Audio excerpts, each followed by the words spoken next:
सर्व समाज जनता पार्टी जो आज़ाद मैदान में मोर्चे पर बैठी है, क्या मांग है ओबीसी को लेकर, किस तरीके की आप मांग कर रहे हैं? हमारी मांग, जैसे कि इसी आज़ाद मैदान पे मैंने 2020 में ओबीसी जाति न्याय जनगणना करने के लिए आंदोलन किया था सर्व समाज जनता पार्टी की तरफ से। उस समय घनश्याम जी हमारे जो राष्ट्रीय अध्यक्ष है वो भी उसमें शामिल थे, हमारे कार्यकर्ता भी थे।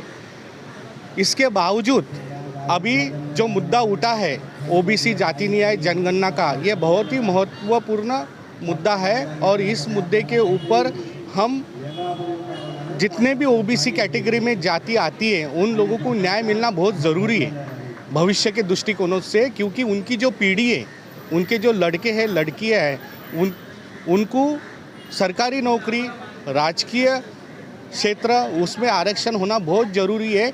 जैसे कि आपको पता है जो महाराष्ट्र है और भारत देश है उसमें ओबीसी कम्युनिटी 65 to 70% है। अगर जिसकी जितनी संख्या भारी उसकी उतनी हिस्सेदारी, इस नियम के ऊपर अगर हम लोग चलते हैं तो महाराष्ट्र सरकार और भारत सरकार से हमारी मांग है कि ओबीसी की जाति न्याय जनगणना त्वरित की जाए। और उसी के लिए आज हमने 4 दिसंबर 2023 को ये आंदोलन आज़ाद मैदान में रखा है। और ये माध्यम से मैं सभी न्यूज़ मीडिया और महाराष्ट्र और भारत देश के नागरिकों को ये बताना चाहता हूँ कि सर्व समाज जनता पार्टी पूरी तरह मैदान में उतर चुकी है और हम जब तक महाराष्ट्र में ओबीसी जाति न्याय जनगणना नहीं होती है, भारत देश में पूर्ण राज्यों की जातिगत जनगणना नहीं होती है, तब तक हम शांत बैठने नहीं वाले हैं। वो मांगनी, वो डिमांड हम पूरी हासिल करके ही शांत बैठेंगे। सर, आप कैसे जो जनगणना की बात है, ओबीसी समाज हो या कोई और समाज को लेके हर 10 साल में जनगणना होना ये लाजिम कहा जाता है, सरकार के लिए करना ज़रूरी होता है, लेकिन केंद्र सरकार कहीं ना कहीं उसमें हस्तक्षेप कर रही है कि जनगणना ना हो सके, तो उस पर आप क्या कहना चाहेंगे सर?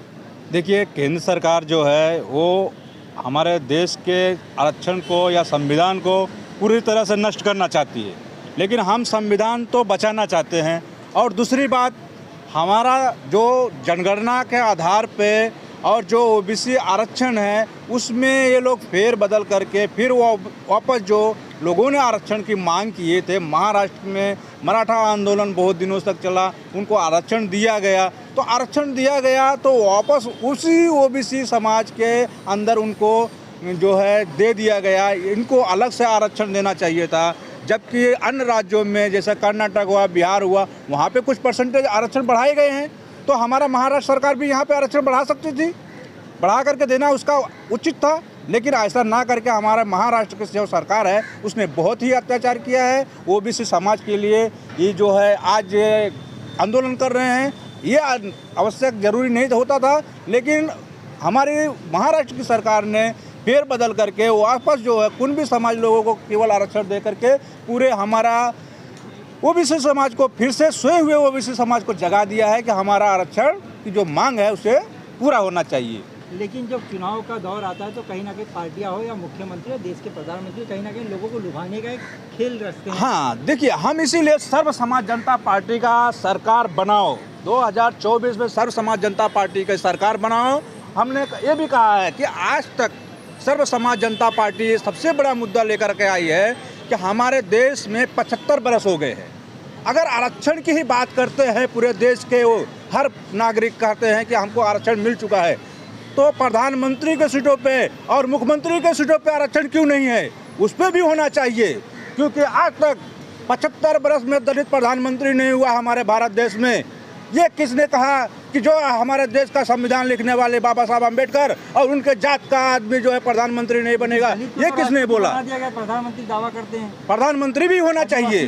हाँ, राष्ट्रपति बना दिया गया है, राष्ट्रपति बना दिया गया है, लेकिन जो आदमी ने जो जात के बाबा साहब अम्बेडकर ने संविधान लिखा उस जात का प्रधानमंत्री क्यों नहीं बना? जब आरक्षण हमारा है तो आरक्षण में वहाँ पे हमारी सीटें क्यों नहीं मिली आज तक? हमारा सबसे बड़ा ये भी मुद्दा है और उस दलित मुद्दा है, उसके बाद ओबीसी मुद्दा है। इस मुद्दे को लेकर के हम पूरे केंद्र सरकार को घेरेंगे और अभी तो हम ये आंदोलन को चालू किए हैं। जब तक हमारी ये दोनों मांगे पूरी नहीं होंगी तब तक हम रुकने वाले नहीं हैं।